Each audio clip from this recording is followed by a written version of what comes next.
अस्सलाम वालेकुम बेटा। बेटा ये एटीपी पेपर है और जून 22 का और variant 42। Question number 1,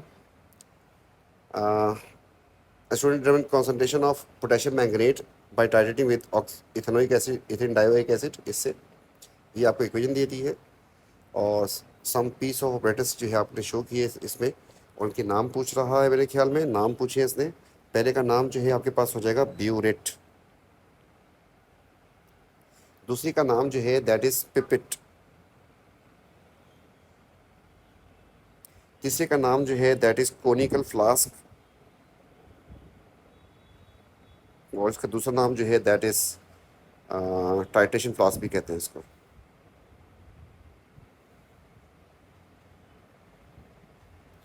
next part में वो कह रहा है कि student record the mass of sample of solid इसका dissolve this into distilled water. आपसे जब ऐसी बात करें तो आप थोड़ा सी कोशिश करके जो है आप एक इसकी डायग्राम बना दें। आपने सॉलिड जो है इथेन डायोइक एसिड इसमें ले लिया था, उसके बाद जो है आपने इसमें डिस्टिल्ड वाटर ऐड किया to make solution up to the mark. नहीं, अच्छा, इसको पानी में आपने डिज़ोल्व कर दिया H2O में, और उसके बाद सोल्यूशन को आपने बनाया है 250 में, तो इसका मतलब फ्लास्क में बनाया होगा। फिर आपने ये आपके पास होती है वॉल्यूमेट्रिक फ्लास्क, इसमें हमने बना दिया इसमें सोल्यूशन को।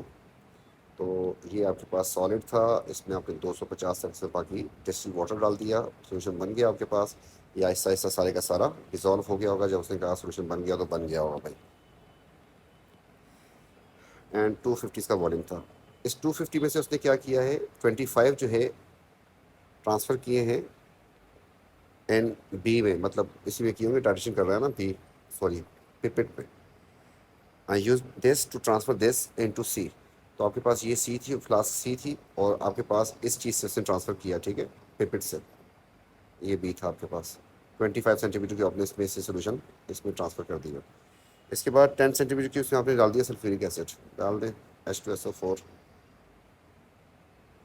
और कितना डाला है आपने, 10 सेंटीमीटर की। Fill the apparatus with a KMnO4। तो आपके पास जो है ब्यूरेट में आपने भर दिया KMnO4, और इस फ्लास्क को नीचे रखा होगा आपने, और इसको आपने टाइट्रेशन की होगी। द कलरलेस सोल्यूशन, इसका सोल्यूशन का कलर ये था। एंड पॉइंट तक किया, repeat the titration 3 more times. चलिए जी, समझ आ गई। कह रहा है कि why sulphuric acid is use in this setup. बात तो ठीक है, रिएक्शन जब करवा रहा है इसका और इसका, तो वो उसकी क्या ज़रूरत है। इक्वेशन में देखिए आपके पास H भी चाहिए इस रिएक्शन के लिए। H आयन का मतलब एसिड ही तो होता है, तो इसलिए जो है आपके पास यहाँ पर हो जाएगा to provide H ions for reaction to occur. आपको पता है कि अगर नहीं होगा, आपका एक रिएक्शन मिसिंग होगा तो रिएक्शन नहीं होगा। कलर चेंज, पोटेशियम मैग्नेट का कलर चेंज फिक्स होता है and that is colourless to pink हो जाएगा लास्ट में। और पिंक इसलिए होता है कि पहले पर्पल से कलरलेस होता रहेगा, फिर लास्ट ड्रॉप जो उसका पर्पल का, वो इतने सारे पानी में शेड देगा, पिंक लाइट हो जाएगा कलर उसका पर्पल का। इसके बाद इसने टेबल जिस तरीके से देता है, वैसे थोड़ा सा इसने कुछ पार्ट इसका मिसिंग किया है। तो आपके पास फाइनल रीडिंग जो है दैट इज़ 27 पॉइंट, जिसने लिखा 1, एंड यहाँ पर आ जाएगी आपके पास 1.7। और फिर जो है कुछ उसने पार्ट इसके मिस किए हैं, तो उसकी बेस के ऊपर आपको निकालना है। तो आपको पता है कैसे करते हैं, इसको माइनस करना होता है। तो पहले वाले को अगर माइनस कर दो तो मेरे पास रीडिंग आ जाएगी 27.1 माइनस 1.7, तो 25.4 आ गई। दूसरी की उससे लिखी हुई है, आप ये देख लें कि 0.0 सही है, 0.8 ये इसको लिखना होता है आपको। तो इसका तो आंसर आ जाएगा आपके पास तीसरे वाले का 25.9 है, माइनस 0.8 है, आंसर आ जाएगा 25.1। अब आपके पास उसने क्या किया है, ये फाइनल दे दिया, ये इनिशियल दे दिया, इन दोनों का डिफरेंस निकाल दें, वो यहाँ पे होगा। तो क्या है आपके पास बड़ी वाली वैल्यू 24.9 माइनस 24.6, तो 0.3। आपको यहाँ पर सिर्फ 0.3 लिखना था, आपके पास ये आंसर आ जाएगा 24.9। एंड अब इसमें बेस्ट दो रीडिंग उठानी है जो बिल्कुल क्लोजेस्ट हो। तो क्लोजेस्ट आपके पास आ रही है जिसमें 0.2 का डिफरेंस हो। तो यहाँ पे अगर गौर से देखते हैं तो 25 और 25 ये मैच कर रही है, लेकिन 0.3 का डिफरेंस है। और जबकि इसमें 24 है और 24 है और 0.2 का डिफरेंस है। आपके पास बेस्ट दो रेटिंग ये बन जाएंगी जिसको आपने टिक करना है। डन हो गया जी। इसके बाद जो है आपसे 3 मार्क इसमें दे दिए उसने, और बोल रहा है एवरेज। इसका एवरेज जो है, ख्याल कीजिएगा किसी ने बोल देगा कि show how you arise to your answer, तो आप जो है दोनों को ऐड करके 2 से डिवाइड करना होगा, लेकिन अभी ज़रूरत नहीं है। तो इसका बन जाएगा 24.7 एवरेज हो गया इसका। आपको पता है इसके मोल्स ही करवाएगा आपसे, बल्कि कुछ और ही करवाए। चलिए खैर, another repeated experiment same method. इतने ग्राम इथेनॉइक एसिड लिया, 250 में डिजॉल्व कर दिया, ऑब्टेन द एवरेज टाइट्रेशन जितना, सब कुछ चेंज मार गया। 24 पर हमारे इसको नहीं यूज़ कर रहा। अच्छा जी, इतना आ गया। Calculate the number of moles of ethane dioic acid in this.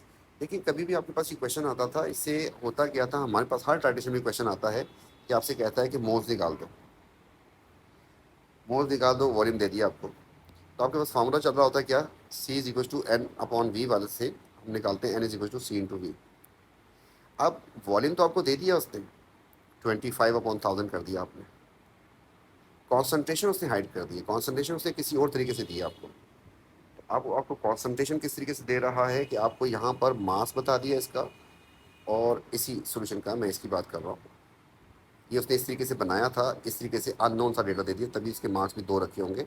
चलो, अब जो है इसमें आपके पास देखें मास दे दिया उसने, और ये है इसकी मुझे कॉन्सेंट्रेशन चाहिए इस सोल्यूशन की। इस सोल्यूशन की कॉन्सेंट्रेशन निकालनी है इस डेटा से। तो कॉन्सेंट्रेशन का जो फार्मूला होता है that is C is equal to N upon V. अब इसमें हमारे पास मास की बात हो रही है, तो मास यहाँ पे आ सकता है इसकी जगह पे मास अपॉन एम आर। ठीक है, ये बात अगर नहीं समझ आई आपको, तो एन जो है आपको पता है कि मास अपॉन एम आर होता है। तो इसका मतलब इसको मास कर दो, इसको एम आर कर दो, तो ये वाला फार्मूला बन जाएगा। इसकी बेस के ऊपर इसकी पहले कॉन्सेंट्रेशन निकाल लेते हैं। तो ये बन जाएगी आपके पास सी इज इक्वल टू मास कितना हो गया इसका, आप यहीं पे कर लें इसको। सी इज इक्वल टू मास हो जाएगा आपके पास 1.08, एम आर उसका बता दिया 90, और डिवाइड करना है किससे, वॉल्यूम से। वॉल्यूम इसने कितना लिया इसका 250 उस सोल्यूशन का, अपॉन 1000 कर देंगे। इससे हमारे पास आ जाएगी इसकी कॉन्सेंट्रेशन ओरिजिनल वाले की। तो ये हो गया 1.08 डिवाइड बाई 90, और फिर इसको डिवाइड करना 0.25 से, तो 0.048 आ रही है। क्रॉस चेक कर लेता हूँ एक दफ़ा, कहीं गलत ना हो जाए। ये मोल पर टी एम के वापस क्रॉस कर चुकी है। तो एक दफ़ा दोबारा देखते हैं, 1.08 डिवाइड बाई 90, और फिर डिवाइड करना था 0.25 से। ठीक है, तो इसको जो है हमने यहाँ पे लिख दिया अब 0.048, तो बन जाएगा आपके पास इंटू 0.025, 1.2010⁻³ ये मैंने तीसरा सिग्निफिकेंट वैसे लगा दिया, आंसर में अच्छी बात है अगर लिख दें आप। इसके बाद ये आपने मोल्स निकाली, किसके निकाली ध्यान में रखिएगा, आपने इथेन डाइऑक्साइड के मोल्स निकाली है 25 में। अब वो कह रहा है कि during reaction 2 moles of KMnO4, 5 moles of इसके आते हैं। ये बात याद ना रहे इसलिए आप लिख दें, क्योंकि उसने मोल से इसके मोल्स निकलवाने हैं आपसे। अब H2C2O4, आप देखें ऊपर किसके मोल्स निकाले थे आपने, आपने मोल्स निकाले थे इथेन डाइऑक्साइड एसिड के। अब आपसे मोल्स पूछेगा दूसरी चीज़ के KMnO4 के कितने होंगे, तो वो 2 डिफरेंट केमिकल्स हो गए। रेशियो आपके पास बता रहा है कि अगर इसके 2 हो, ये लिखा है, इसके 5 होते हैं, लिख दिया आपने। ऊपर आपने किसके निकाले थे, इथेन डाइऑक्साइड एसिड के। ठीक है, तो ये बन गया आपके पास अगर 1.20 एक्सपोनेंट -3, तो इधर आ जाएगा आपके पास x, क्रॉस मल्टीप्लाई करेंगे मतलब 2 से मल्टीप्लाई करना है एंड 5 से डिवाइड करना है। तो इसका आंसर आ गया 4.80 एक्सपोनेंट -4। इसके बाद वो कह रहा है कॉन्सेंट्रेशन निकाल दो। कॉन्सेंट्रेशन का फॉर्मूला मुझे पता है, C is equal to N upon V होता है। अच्छा, ये आपका क्वेश्चन मार्क हो गया। आपको मोल भी चाहिए, वॉल्यूम भी चाहिए। पिछले पार्ट में जाके देखें क्या क्या है आपके पास। किसकी चाहिए, KMnO4 की। यहाँ पर मोल्स किसके निकाले आपने, KMnO4 के मोल्स आ गए आपके पास, वॉल्यूम भी दिया हुआ है। तो मोल्स आपके पास यहाँ से आ जाएंगे, गौर से देखिएगा कि मोल्स आपके पास यहाँ से आ जाएंगे एंड वॉल्यूम ये वाला आ जाएगा, खत्म। तो मोल्स हो गए 4.8 एक्सपोनेंट -4, वॉल्यूम हो गया आपके पास 24.55 अपॉन 1000 करना है आपको। तो इसका बन जाएगा डिवाइड बाय 0.02455। ये बन जाएगा 0.0196 कर देते हैं। अब वो कह रहा है कि क्या करें कि कॉन्सेंट्रेशन को ग्राम पर डेसीमीटर क्यूब में बताएं। तो ये वाली बात जो है अब आपको नहीं है, नॉर्मली चल रही होती है, लेकिन आपके पास इसको थोड़ा सा समझा देता हूँ। अगर समझ आ जाए तो अच्छी बात है, नहीं तो कोई मसला नहीं है। देखिए कॉन्सेंट्रेशन जो होती है, कॉन्सेंट्रेशन होती क्या है बता दूं पहले। ये होता है कि सोल्यूट की अमाउंट, कॉन्सेंट्रेशन होती है अमाउंट ऑफ सोल्यूट, नमक वगैरह, एंड वॉल्यूम ऑफ सॉल्वेंट। ये ग्राम पर डेसीमीटर क्यूब में भी हो सकती है और मोल पर डेसीमीटर क्यूब में भी हो सकती है। हमारे पास ज़्यादा ये चल रहा होता है, मोल पर डेसीमीटर क्यूब। चले, फिर क्या बात हुई कि कॉन्सेंट्रेशन का यूनिट हो सकता है ग्राम पर डेसीमीटर क्यूब एंड मोल पर डेसीमीटर क्यूब। याद रखिएगा कि इसमें देखें गौर से, तो आपको डेसीमीटर क्यूब तो दोनों में कॉमन है, पर डेसीमीटर क्यूब, इसको तो हटा दें। असल में क्या करना है, ग्राम को मोल में कन्वर्ट करना है। तो आपको पता है कि ग्राम को मोल में कैसे कन्वर्ट करते हैं। तो आपके पास होता है mole is equal to mass upon M R. तो आपके पास मास किसके बराबर हो जाएगा,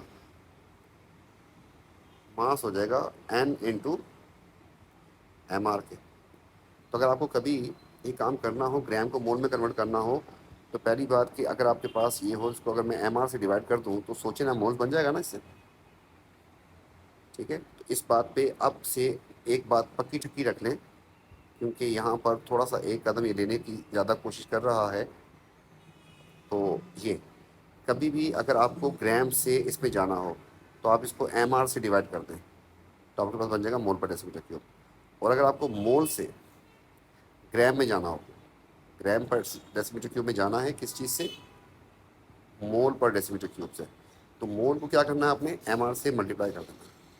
तो ये वही चीज़ है, यहाँ पे जाके मल्टीप्लाई हो जाएगी, यहाँ पे डिवाइड हो रही है, तो आपके पास इससे ग्राम आ जाएगा। तो आपके पास यहाँ पर आपने जो निकाला है ऊपर, ऊपर ने आपने निकाला है मोल पर डेसीमीटर क्यूब, ग्राम पर डेसीमीटर क्यूब में जाना है। तो मोल पर डेसीमीटर क्यूब आपके पास था 0.0196, और आपको जाना किस में है, ग्राम पर डेसीमीटर क्यूब में। दोबारा बोल रहा हूँ, इसका तो कुछ नहीं करना, मोल को ग्राम में कन्वर्ट करना है। आप इसको इसके एम आर से मल्टीप्लाई कर दें, तो आपके पास ये ग्राम बन जाएगा, मोल इंटू एम आर करके आपके पास ये बन जाएगा ये। तो आपने 158 इसका आ रहा है मेरे ख्याल में एम आर, तो 158 इंटू 0.0196 कर दिया आपने, इंटू 158 किया, आंसर आ गया 3.08, माइन कर दें इसको, ग्राम पर डेसीमीटर क्यूब हो जाए। ठीक है, नेक्स्ट पार्ट। ये आपको बताया अभी इससे पहले भी कि आपके पास यहाँ पे एक टेबल दिया होता है, इसकी बेस के ऊपर भी कर सकते हैं, याद भी करवाए होते हैं P1 P2 के लिए। तो इसकी बेस के ऊपर आपको ये करना है। तो चलते हैं यहाँ पर, और ये कह रहा है कि ऑब्जर्वेशन बतानी है आपको। कह रहा है कि यहाँ पर प्रेजेंट क्या है, एलुमिनियम। तो पहले उसने क्या ऐड किया है, सोडियम आइसर ऐड किया है, और फिर जो है एक्सेस सोडियम आइसर की ऐड की है उसने। तो आपको पता है एलुमिनियम में उसके वाइट पीपीटी आते हैं, वाइट प्रेसिपिटेट, और फिर जो एक्सेस में सॉल्युबल हो जाते हैं, डिज़ोल्व हो जाते हैं, सॉल्युबल। तो ये बात जो है मैं आपसे कह रहा हूँ, दोबारा यहीं से उठा के लिखनी है, आप चेक कर लें। तो यही पूरा कि सोडियम आइसर पे white PPT soluble excess giving colourless solution, अगर आपको लिखना है तो बिल्कुल लिखें, उठा के यहाँ से लिखना ही है, तो और तो कोई काम नहीं है। Soluble giving colourless solution. ठीक हो गया। इसके बाद जो है the cation can also be, और क्या हो सकता है, ऐसा कौन है जिसके पीपीटी आते हैं वो डिज़ोल्व हो जाते हैं। फिर जाके चेक कर लें, वैसे आपको याद भी होना चाहिए जिंक किसके साथ चलता था, जिंक किसका भाई है, कहाँ गया जिंक, ये रहा। Same observation you will observe in this case, वैसे भी आपको याद करवाया होगा। ठीक है, तो आपने यहाँ से लिख देना है कि ये जिंक आयन भी हो सकता है, दोनों की ऑब्जर्वेशन सेम होती है। अब वो कह रहे हैं एलुमिनियम, फिर वहीं से उठा के लिखना था वाइट पीपीटी आपके पास आ जाएंगे, वाइट पीपीटी अमोनिया के साथ, एक्वस अमोनिया, फिर उसी की आपने एक्सेस ऐड की है, तो आपके पास यहाँ पर ये इनसॉल्युबल रहता है, पीपीटी रिमेन या रिमेन इनसॉल्युबल। तो ये हो गया। इसके बाद वो कह रहा है कि थर्ड में आपने नाइट्रिक एसिड ऐड किया एंड वार्म किया until no further change. A gas evolved decolorize potassium manganate. Potassium manganate एक ऑक्सीडाइजिंग एजेंट है। तो आपके पास कौन सी गैस है जो इसको कलर चेंज कर देगी? टेंशन अब क्यों नहीं है, आपके पास गैस जो है, चलते हैं गैसेस के टेस्ट भी दिए हुए। यस, कौन सी गैस है जो KMnO4 से रिएक्शन करती है, चेक करें। ये रही SO2। ठीक है, तो यहाँ से आपने उठा के लिख दिया कि SO2 गैस हो गई। एंड एनाइन कौन सा है? ये SO2 gas A9, negatively charge ion कौन सा? तो आपको कोई टेंशन नहीं है, आप जो है एनाइन की तरफ आ जाएं। इनमें से कौन सा एनाइन ऐसा है जो कि SO2 प्रोड्यूस करता है? तो आप चेक कर लें, आपके पास ये एनाइन की लिस्ट लगी हुई है। आपको पता है सल्फर डाइऑक्साइड इन दोनों से निकल सकती है। तो आप देखिए नाइट्रिक एसिड ऐड किया, आपके पास जो है किधर गया किधर गया किधर गया, सल्फेट पे कुछ नहीं हुआ। नाइट्रिक एसिड ऐड करने से सल्फाइड जो है उससे आपके पास गैस बन जाती है। तो acidified carbon dioxide produce, acidified aqueous potassium manganate colour change to. तो सल्फाइड जो है उससे SO2 बनती है। तो ये बात अगर नहीं पता तो याद कर लें कि SO2 सल्फाइड जो है उससे बनती है। तो आपके पास एनाइन हो जाएगा यहाँ से, जो चेंज कर सकता है आपके पास SO3 2 नेगेटिव। दोबारा देखेंगे आपको नज़र आ जाएगा कि पोटेशियम मैंगनेट के साथ कौन सा एनाइन रिएक्शन करता है, उठा के लिखना था। तो SO2 एनाइन हो जाएगा आपके पास। इसके बाद वो कह रहा है कि सोल्यूशन जो है उसमें सिल्वर ऐड कर दिया, येलो पीपीटी आ गए। तो सिल्वर के साथ येलो पीपीटी आपको पता है कि किसके आते हैं? AgCl के तो वाइट होते हैं, AgBr के जो है ग्रीन पीपीटी होते हैं, AgI के येलो होते हैं। तो आपके पास एनाइन जो है आपके पास आयोडाइड हो जाएगा, पीछे से भी उठा के लिख सकते हैं। इसके बाद आपके पास आ गया है ये प्लानिंग का क्वेश्चन, 6 मार्क का। वैसे बोलने में थोड़ा सा मसला होता है, तो आपको कहा था कि टेबल बना के जो है केमिकल जब भी आए तो काम आसान हो जाता है। चले देखते हैं कि क्या क्या करना है। ये कह रहा है 2 सॉलिड हैं, बैरियम सल्फेट है एंड सोडियम क्लोराइड है। Barium sulphate is insoluble in water, sodium chloride is soluble in water. एक इनसॉल्युबल है, एक सॉल्युबल है। सेपरेट करना है मिक्सचर को to obtain pure sample of किसका? बैरियम सल्फेट का। फिल्ट्रेशन वाला ये सेटअप हो गया, आपको साफ साफ नज़र आ रहा है। एंड दूसरी चीज़ भी सेपरेट करनी है, प्योर क्रिस्टल्स ऑफ, दोनों चीज़ें चाहिए। तो आपके पास एक इनसॉल्युबल एक सॉल्युबल है। तो इसमें आपको क्या करना है, केमिकल्स को सेपरेट करना है, फिजिकल चेंज है। तो आपको मैं छोटा सा बता दूं कि जैसे आप करते थे, आपको पता है कि आपके पास ये मिक्सचर थी, इसमें जो है आपके पास दोनों चीज़ें हैं, ये भी है और इसमें ये चीज़ भी है। आपने क्या किया, इसमें करना है पानी ऐड। जैसे ही आप इसमें H2 ऐड करेंगे और इसको हिलाएंगे ग्लास रॉड से, तो आपके पास इस सोल्यूशन के अंदर अब क्या हो जाएगा, अब आपके पास इसमें कुछ पार्ट डिज़ोल्व हो जाएगा और कुछ नहीं होगा। तो आपके पास पानी का लेवल शो कर दिया मैंने। अब आपके पास एक चीज़ इनसॉल्युबल रह गई है, तो उस इनसॉल्युबल को मैं बनाता हूँ ऐसे करके, जो कि आके आपके पास स्प्रेड हो गया इसमें, और एक चीज़ आपके पास डिज़ोल्व हो चुकी है। फिर आपने क्या करना है, इसको फ़िल्टर करना है। तो फ़िल्टर पेपर लगा के फ़नल के ऊपर, और आपने जब इसको पोर करना है सोल्यूशन को, तो आपके पास जो इनसॉल्युबल चीज़ थी वो ऊपर आ जाएगी और जो सॉल्युबल चीज़ थी वो नीचे चली जाएगी फिल्ट्रेट की फॉर्म में। ऊपर क्या चीज़ आई है, इनसॉल्युबल। इनसॉल्युबल क्या चीज़ है आपके पास? Barium sulphate. तो आप लिख दें कि ये बैरियम सल्फेट हो गया आपके पास, और सॉल्युबल में आपके पास आ जाएगा सोडियम क्लोराइड। तो ये NaCl हो गया, साथ इसके पानी भी। अब इसको तो आपने क्या करना है कि वॉश करना है डिस्टिल वाटर से।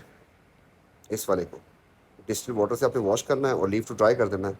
लेकिन इस वाले के साथ क्या करना है, आपको इसको हीट करना है,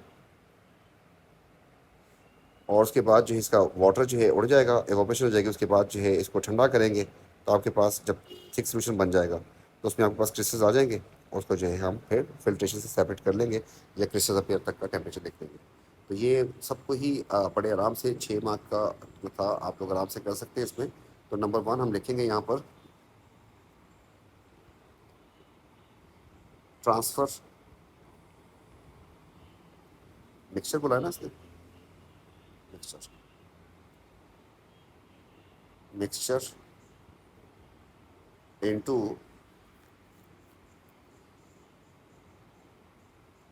बीकर एंड ऐड वाटर। अब जब पानी ऐड कर देंगे इसमें तो ग्लास रॉड से स्टिर करेंगे तो हो तो जाएगा डिजॉल्व, लेकिन कुछ पार्ट इसका रह भी सकता है। तो अब जो है दूसरा पॉइंट आप लिखते हैं कि stir,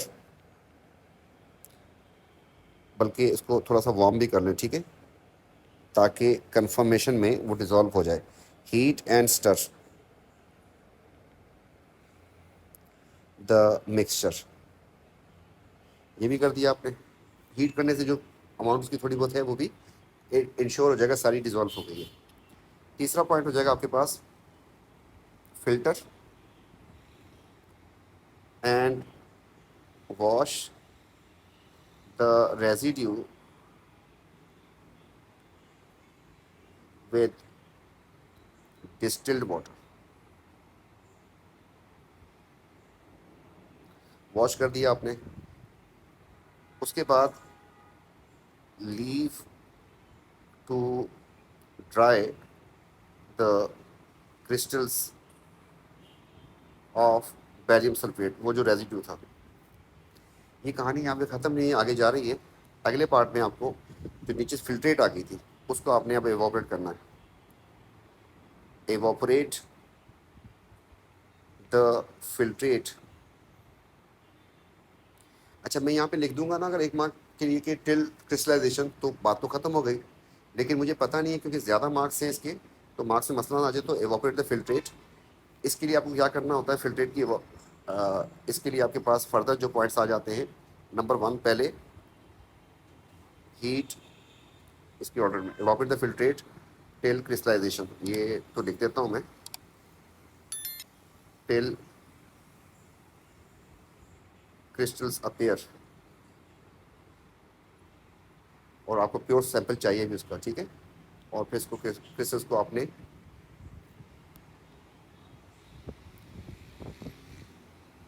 separate crystals by filtration.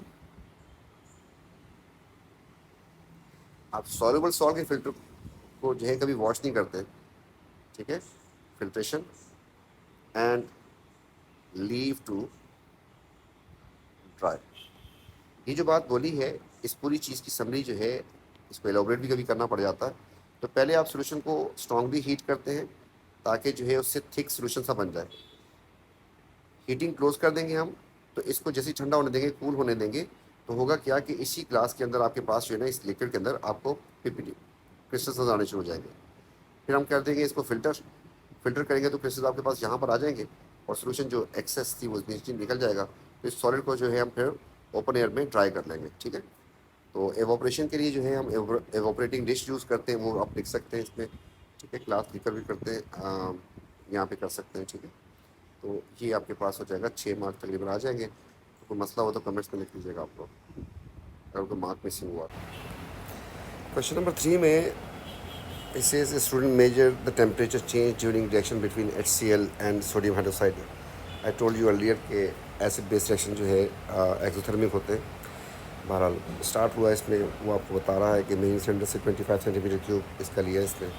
तो किसी जगह प्लानिंग में क्वेश्चन में अगर आपके पास कोई मसला आ रहा हो तो आप जो है एक छोटी सी फ्लोट चार्ट डायग्राम बनाते जाएँ, आपका काम ज़रा आसान हो जाएगा। जैसे फॉर एग्जाम्पल आपको पता चला कि 25 सेंटीमीटर क्यूब इसमें लिया, इसके बाद जो है रिकॉर्ड द इनिशियल टेम्परेचर, इसका उसने फिर इनिशियल टेम्परेचर नोट कर लिया इसका। इसके बाद 4 सेंटीमीटर की वर्सियल beaker, record the highest temperature, ठीक है। तो इसने जो है फिर आपके पास 4 सेंटीमीटर क्यूब जो है इसमें ऐड कर दिया, ब्यूरेट से ऐड किया होगा प्रॉब्ली, और जो है उसका जो है टेम्परेचर नोट किया। तो आपके पास डेटा आ रहा है 4 पे टेम्परेचर क्या था इनिशियली, फिर 4 पे क्या था, फिर 8 पे क्या था। इस तरीके से आपके पास ये सारा काम चल रहा है। उसने कहा कि name the type of reaction, तो इसको भी बात करें type of reaction, and you can see the temperature is increasing continuously, ठीक है। आप उसको ऐड करते जा रहे हैं, टेम्परेचर बढ़ता जा रहा है। तो टेम्परेचर बढ़ता जा रहा है, इसका मतलब कि हीट रिलीज़ हो रही है। तो एक्सोथर्मिक प्रोसेस जो होते हैं वो हीटिंग प्रोसेस होते हैं, उसमें टेम्परेचर राइज होता है, ठीक है। और जो एंडोथर्मिक होते हैं वो कूलिंग प्रोसेस, उसमें कूलिंग प्रोसेस होते हैं, उसमें टेम्परेचर ड्रॉप होता है। तो इसमें आपके पास क्योंकि टेम्परेचर राइज हो रहा है तो इसका नाम जो है हो जाएगा दैट इज़ एक्सोथर्मिक। तो एक्सोथर्मिक, अब इससे रीज़न नहीं पूछी, अगर पूछता तो हम लिख देते कि because temperature rises. Name the piece of apparatus used to that can improve the accuracy of volume of NaOH added to beaker. पहले किस चीज़ से ऐड किया आपने बीकर में? तो बीकर में आपने ऐड किया है मेजरिंग स्टैंडर्ड से 25 सेंटीमीटर क्यूब। तो 25 सेंटीमीटर क्यूब बीकर में ट्रांसफ़र करने के लिए वो कह रहा है कि अच्छा ऑपरेटर यूज़ करें जिससे एक्यूरेसी इंप्रूव हो जाए। तो या तो आप ब्यूरेट यूज़ कर लें, क्योंकि ब्यूरेट में आपके पास 0.1 तक की एक्यूरेसी होती है, मतलब आपको 25.0 तक बता देगा। या फिर आप इस पर यूज़ कर सकते हैं पिपेट को। पिपेट की एक्यूरेसी भी उस पर लिखी होती है, एंड दैट इज़ पिपेट में आपके पास एक्यूरेसी जो है दैट इज़ 25.0 ही होती है।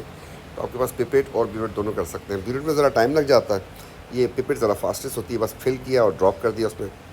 जबकि ब्यूरेट में आपको पहले इनिशियल रीडिंग फिर फाइनल रीडिंग नोट करनी होती है। तो मैं यहाँ पे लिखने जा रहा हूँ pipette is a most appropriate. इसके अलावा जो है आर ब्यूरेट भी यूज़ कर सकते थे, no issue. Piece of apparatus that use to add 4 centimetre cube, 4.0 लिखा हुआ है इसने। जब डेसिमल में बात आ जाएगी हमारे पास एक ही ऑप्शन अच्छा हो जाता है, दैट इज़ ब्यूरेट। तो ब्यूरेट जो है यहाँ पर आ जाएगा। अब आपके ज़हन में ख्याल आएगा, ठीक है, अगर मुझसे पढ़ रहे हैं तो आपको कि आपने ऊपर लिख दिया, अब नीचे लिख दिया तो क्या मसला आएगा? तो उसको वाले को काटना है, नहीं काटना भाई, छोड़ दे उसको, ठीक है, वो भी उसका आंसर सही है। यहाँ पे इसका आंसर जो है ये वाला भी सही है। तो ब्यूरेट इसका कंफर्म इसका आंसर होगा, ठीक है। देखिए पिपेट आपको 25 एग्जैक्ट देती है, ये 20 दे देती है, उसमें फिक्स वॉल्यूम होता है। जबकि ब्यूरेट में आपके पास बहुत सारी ग्रेजुएशन लगी होती है, उसके पास आपके पास जो है 4, 6 ये भी और पॉइंट में कोई बात आ रही है उसके लिए। Explain why the glass beaker is not most suitable piece of apparatus for this experiment. इस एक्सपेरिमेंट में ऐसा क्या काम हो रहा है जिसमें ग्लास बीकर जो है वो अप्रोप्रिएट नहीं है? याद रखिएगा, जिसमें आपके पास यहाँ पे डायग्राम तो नहीं बनी हुई, बनाई भी नहीं उसने डायग्राम। तो अगर डायग्राम बनी होती तो उसमें जो है आपको बताते हैं कि टेम्परेचर राइज जब भी होता है तो आपके पास हीट लॉस के चांसेस होते हैं। इसलिए जो है उसने कहा है कि ग्लास बीकर अच्छा नहीं है। सजेस्ट इम्प्रूवमेंट की बात की है कि इम्प्रूवमेंट बताएं, तो उसको बताएं कि ग्लास बीकर से लॉस ऑफ हीट ज़्यादा हो सकता है और जो है आप इसकी जगह प्लास्टिक कप यूज़ कर लें, ठीक है, या लैगिंग लगा दें। तो उसने अभी ग्लास बीकर को ही उसने फोकस किया, उसने वाई ग्लास बीकर बोला उसने, इसलिए हमने लिखना है कि explanation not most suitable, suggest an improvement and explanation. Improvement तो हो जाएगी कि use plastic cup, plastic beaker, plastic cup,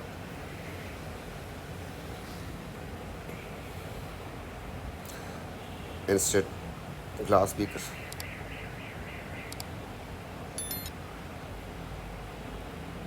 और explanation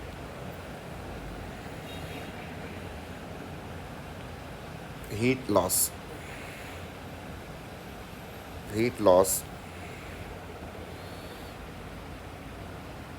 occurs from glass beaker। इसके बाद आपके पास ये पॉइंट्स थे, इन पॉइंट्स का बता चुके हैं कई दफ़ा के पॉइंट्स का एक मार्क होता है, फिर आपकी उसको फॉलो करने का मार्क होता है। उसने कहा पहली बात उससे कहा कि लाइन ड्रॉ करने से पहले तो मैंने पॉइंट्स लगा दिए इसमें। इसके बाद कह रहा है कि circle any anomalous point on the grid. तो आप देखें, आपसे एनॉमलस पॉइंट अगर आपको नज़र आ रहा है तो आपको, मुझे लग रहा है कि ये ऐसे जाएगी लाइन, ठीक है, वैसे उसने इंस्ट्रक्ट भी किया हुआ है। Draw straight line best fit 0 to 16। तो आपके पास 0 से 16 तक आपको स्ट्रेट लाइन लेके जानी है। तो 0 से 16 ये बन रहा है आपके पास ये स्ट्रेट लाइन जारी है। ये एनॉमलस पॉइंट था, इसको सर्कल करना था, तो पहले इसको सर्कल कर देते, कहानी ख़त्म। फिर जो उसने दूसरी बात बोली उसकी बेस के ऊपर हम इसको ले जाते हैं। इसमें आपके पास इंथैल्पी क्वेश्चन में आपको एक्स्ट्रापोलेट करना पड़ता ताकि आपके पास जो है टेम्परेचर जो है वो आ जाए। फिर वो कह रहा है 20 से 32 की स्ट्रेट लाइन बनाए यहाँ पे, ठीक है। तो 20 से ये रहा 20 आपके पास, वैसे 32 की स्ट्रेट लाइन आपके पास ये बनेगी और extrapolate both lines to intersect. तो वो हमें इंथैल्पी के क्वेश्चन में एक्स्ट्रापोलेट करना होता है। बल्कि जब भी आपके पास 2 लाइनें आती हैं ना, 2 लाइनें, चाहे वो ऐसी हो जाए ऐसी हो जाए, तो आपको उनको पॉइंट्स को एक्स्ट्रापोलेट करके मिलाना तो लाजमी होता है, ठीक है। तो जैसे आपको अच्छा लगे वैसे इस तरीके से कर लीजिएगा इसको। तो ये लाइन अभी सीधी नहीं बनी हमारी, देखते हैं, तो काफ़ी बेहतर है। तो आपके पास तो रूलर होगा, उस पर आराम से बना सकते हैं, ये हो गया आपके पास।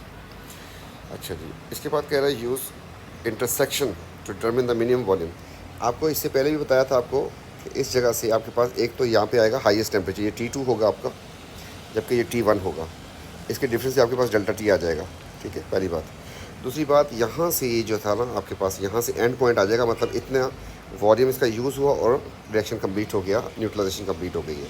उसके बाद फर्दर एडिशन की वजह से उसका आहिस्ता आहिस्ता टेम्परेचर ड्रॉप हो रहा है। कभी कभी पूछ लेता है कि शुरू में टेम्परेचर इंक्रीज़ कर रहा था, बाद में डिक्रीज़ क्यों कर रहा है?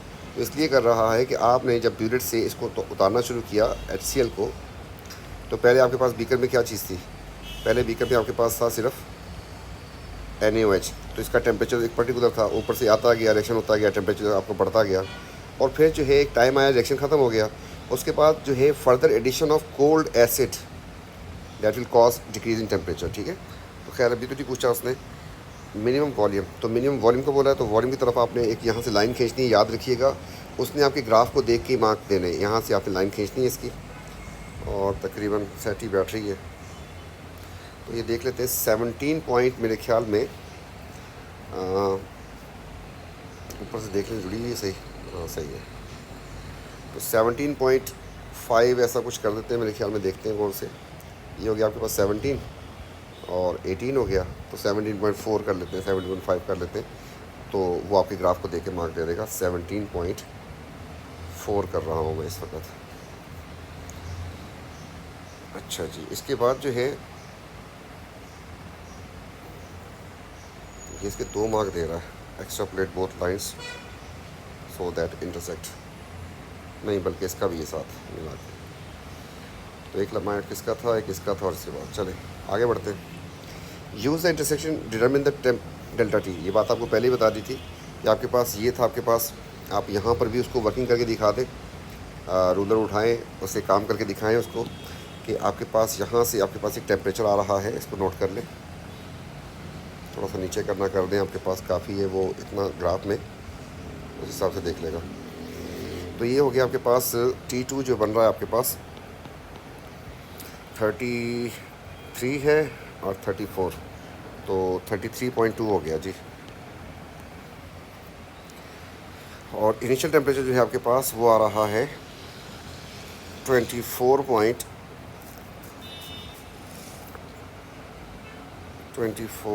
हो गया 2, 4 और 5, बल्कि ग्राफ उसमें टेबल में भी होगा। ठीक है, तो 32.2 सॉरी 33.2 है ये, 33.2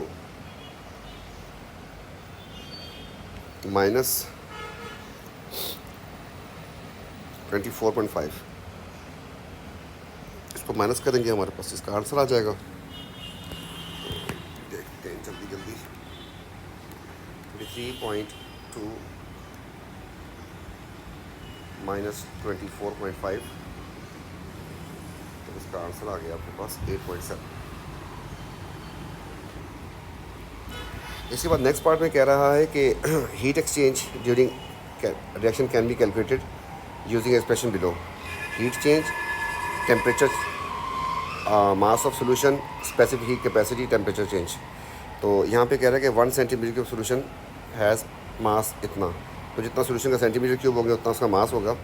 इस बेस के ऊपर चलते हैं। Determine the value of used for the mass of solution and heat exchange. तो आपको मास ऑफ सोल्यूशन निकालना है। Determine the value of used for mass of solution and calculation of this heat, mass निकालना है। चले, ऊपर जो लिखा हुआ है आपके पास वो लिखा हुआ है हीट फार्मूला है, उसको तो खैर यूज़ ही नहीं करवा रहा।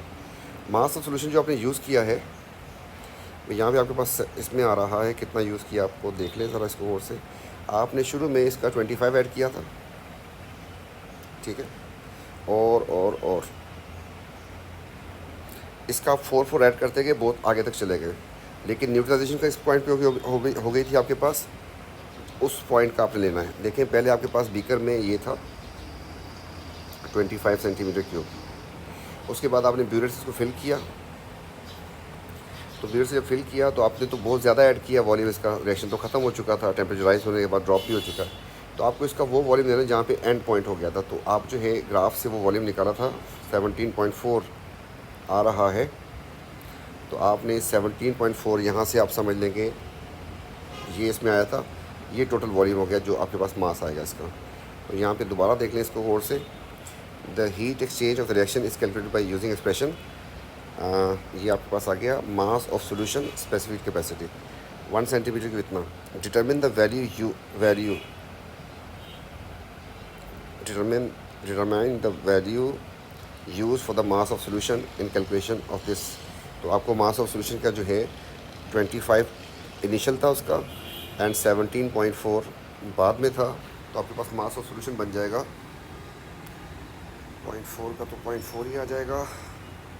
25 प्लस 17 42.4 बनेगा। इसके बाद जो है कह रहा था actual heat change for the reaction is much greater than the calculated. तो असल वाली जो वैल्यू है हमेशा ज़्यादा ही होती है। आपको पता है किसी प्रोसेस की एफिशिएंसी 100% नहीं होती। सो जस्ट अ रीज़न इसमें हो जाएगा कि हीट लॉस्ट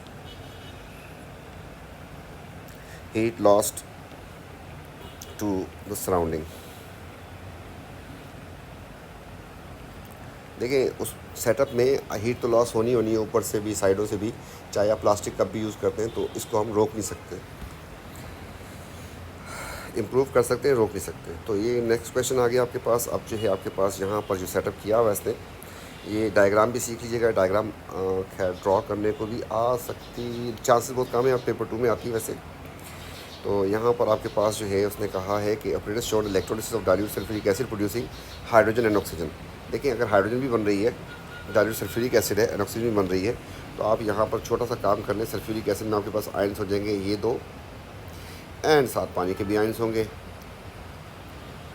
और थोड़ी सी वर्किंग करने के बाद आपको पता चल जाएगा इन दोनों में से किसने जाना था। तो इन दोनों में से कोई भी चला जाए एक ही बात है, दोनों हाइड्रोजन ही है।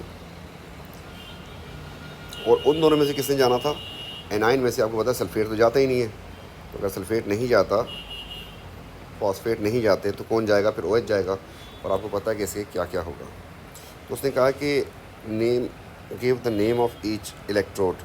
उसने कहा कि electrode made of platinum, name बताना है। पॉजिटिव वाले को क्या कहते हैं, नेगेटिव वाले को क्या कहते हैं, प्लाटिनम तो बता चुका है। तो अब आपको पता है कि पॉजिटिव वाले को हम कहते हैं एनोड, जबकि नेगेटिव वाले को हम कहते हैं कैथोड। ये भी मुफ्त के मार्क्स दे दिए उसने। इसने कहा equation for the positive electrode is this one, give the equation for the negative electrode. अब आपको पता है कि इसमें 2 इक्वेशन बननी थी। तो ये आपके पास चला जाएगा पॉजिटिव प्लेट के ऊपर, जिसमें आपके पास 4OH वाली इक्वेशन आपको रटवाई थी वो उसने दे दी है। और ये वाला जाएगा आपके पास नेगेटिव वाले इलेक्ट्रोड के ऊपर, जिसमें H जो था ये डिस्चार्ज होकर ये बन जाएगा। लेकिन ये होता है इस फॉर्म में, तो आपको पता है कि इसको 2 करना पड़ेगा और मोर पॉजिटिव साइड पे इलेक्ट्रॉन लगा के आपके पास ये वाली इक्वेशन बन जाएगी। तो 2H positive plus 2 electrons NH2 gas बन जाएगी। इसके बाद कह रहा है कि identify the gases produce, test करने इसके। तो इसके लिए ऑक्सीजन के लिए आपके पास होता है पुट, आपके पास आ जाएगा ग्लोइंग स्प्लिंटर,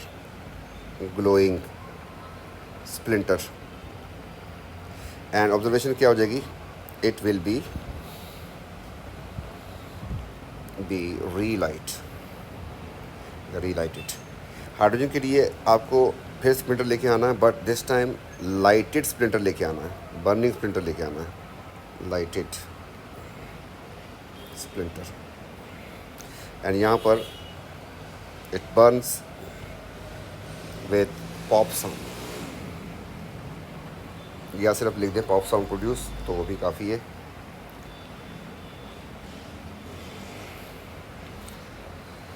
नेक्स्ट क्वेश्चन में आपके पास पॉसिबली रेट का होगा। ये सेटअप रेट का है, तो जी सही है, रेट है। Identify the piece of apparatus label X। आप कोशिश करेंगे, ये बताया था आपको कि इसको गैस रेंज लिखेंगे, रेंज मत लिखिएगा। तो ये हो जाएगा आपके पास गैस रेंज। इसके बाद कह रहा है कि the student start the reaction by tipping the sample tube carbonate. तो इसको जो है उसने टिप किया, थ्रेड को खींच लिया होगा और जो है ये गिर गया होगा, उसके बाद रिएक्शन स्टार्ट हो गया होगा। Explain why this method use instead of adding copper carbonate replacing बंग। तो रिप्लेस का मतलब यहाँ पर होता है कि उसको प्लेस करना और फिर हटा के फिर प्लेस करना, रिप्लेस, ठीक है। तो बंग ये है आपके पास। तो वो कह रहे हैं कि इसको डायरेक्ट ऐड कर देता, पहले इसमें फेंक देता और उसके बाद जो इसको बंग को लगाता। होता क्या कि बंग को लगाने से पहले कुछ गैस यहाँ से भी निकल जाती। इस सेटअप में क्या है कि अगर जैसे इसको रिएक्शन स्टार्ट होगा तो गैस बनेगी, it has only outweigh this one, तो यहाँ पर जाएगी सिर्फ। अगर ये काम ना होता, ये गैस अब ऊपर नहीं जा सकती, लेकिन अगर आप इसको हटा देते तो बंग आपके पास यहाँ पर है, जैसे आपने इसमें ऐड किया तो कुछ गैस आपके पास स्केप कर जाएगी। तो उसने कहा है, यही पूछा आपसे, explain why this method is used, why this method is used to prevent loss of, कौन सी गैस बन रही है इसमें, carbon dioxide, to prevent loss of carbon dioxide gas जो बंग से निकल सकती है, बंग वाली जगह से। इसके बाद जो है आपके पास उसने इसको प्लॉट किया है, आपसे एक्सेस तो नहीं पूछ रहा, एक्सेस दिया नहीं उसने। The student reading every 10 second okay, label axes मांग ली है, ठीक है। आपको पता है कि क्या होगा इसमें, इस केस में रेट की पहले तो बात है, टाइम आपके पास होगा, आप सेकंड यूनिट उसका भी साथ लिख दें, इसके मार्क्स बनते हैं आपके पास, ठीक है, इंडिपेंडेंट वेरिएबल। एंड इस पर आपके पास क्योंकि गैस को प्लॉट कर रहा है, आपको ये कई दफ़ा पढ़ चुके हैं आपके पास, तो आपने लिखा वॉल्यूम ऑफ कार्बन डाइऑक्साइड, या सही है। और गैस रेंज में कैपेसिटी सेंटीमीटर क्यूब के हिसाब से होती है, तो सेंटीमीटर क्यूब ही नॉर्मली प्लॉट किया जाता है। तो ये आपके पास आ गया। ओहो, लिखना यहाँ था, चले खींच के ले आते हैं इधर, तो समझ तो गए आप लोग, लिख देंगे इधर, ठीक है ना। इसके बाद कह रहा है कि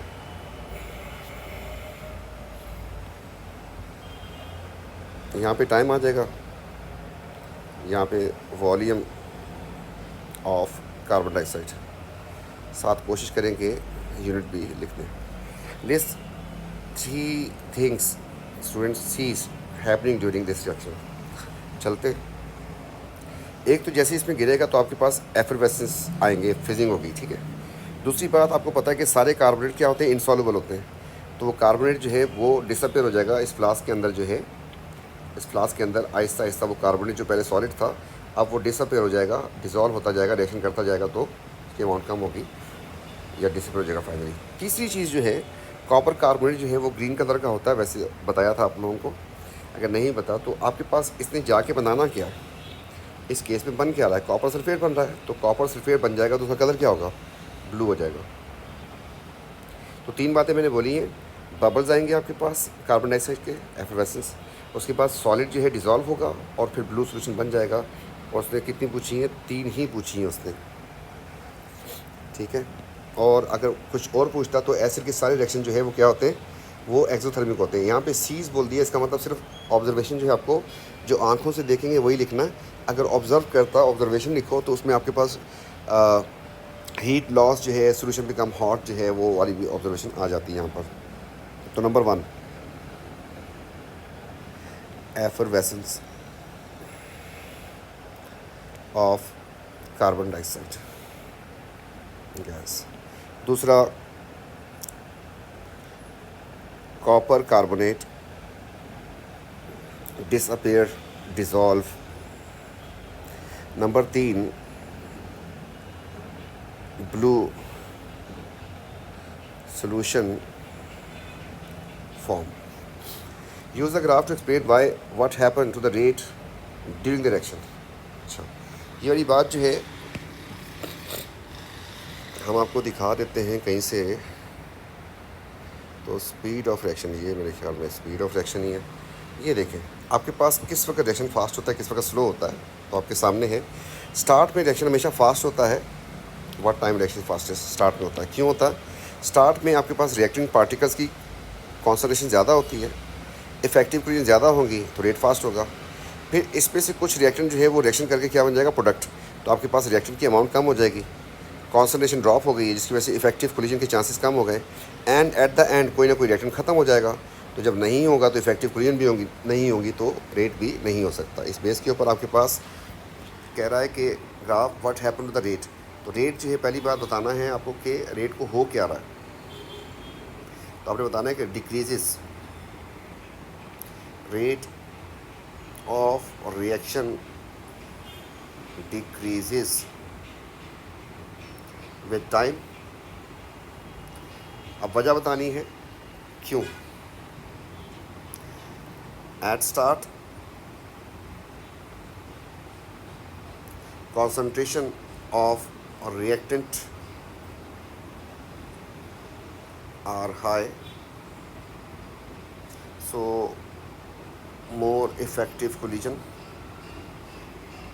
हो सॉरी, ये कह रहा है यूज़ ग्राफ, ये छोटी सी गलती हो गई। तो हमें उसकी इंटायर अंदर की बात नहीं बतानी, तो हमें यहाँ से बात करनी है, यूज़ ग्राफ की बात की है। तो अगर वैसे पूछता तो सही आंसर चल रहा था ग्राफ के हिसाब से। देख लीजिएगा एम एस में, मेरे ख्याल में ग्राफ के ऊपर ही बेस्ड होगा ये। Use the graph to explain, तो इसका आंसर हो जाएगा इन बिगनिंग। ग्राफ से जो होता है ग्रेडियंट या स्टीपनेस की बात करते हैं। In beginning gradient is greater, higher, more and which decreases, and at end gradient becomes zero. ठीक है, या स्टीपनेस का वर्ड भी यूज़ कर सकते थे। तो ये था आपका पेपर।